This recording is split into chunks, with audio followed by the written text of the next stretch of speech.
Sports have long been called the great equalizer, but is that really true for girls today? The conversation about female participation in athletics is getting louder, more passionate, and more important every single year.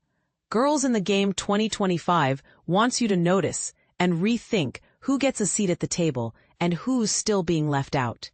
At first glance, girls' sports are thriving. Participation numbers in school and community leagues are reaching record highs across the country.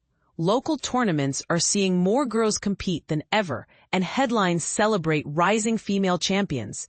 This sounds almost like proof that we've achieved equality on the playing field. But here's where it gets controversial. Is increased participation the same as true equity? Many experts and advocates argue that the differences still run deep.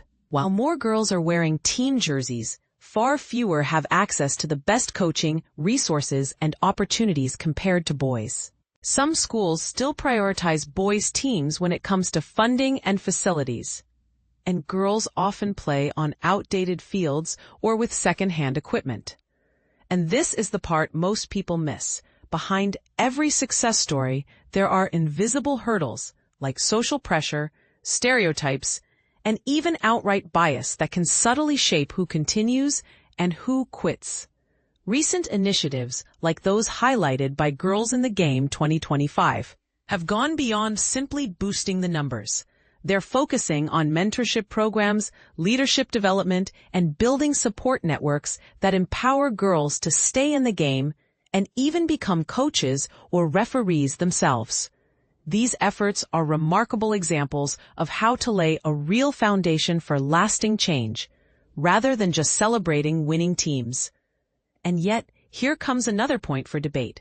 Should we focus on creating separate spaces for girls in sports, or push harder for full integration within existing mixed-gender programs? Some say dedicated opportunities are essential for building confidence and skills. Critics counter that separate programs could unintentionally reinforce barriers and stereotypes. What do you think? Is the future of girls' sports best served by more specialized spaces, or by tearing down all gender walls? Are schools and leagues doing enough to ensure resources and attention are distributed fairly?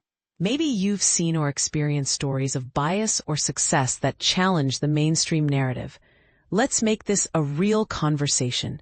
Share your thoughts. Do you agree or do you see it differently? Is there a better way forward for the next generation of girls in the game?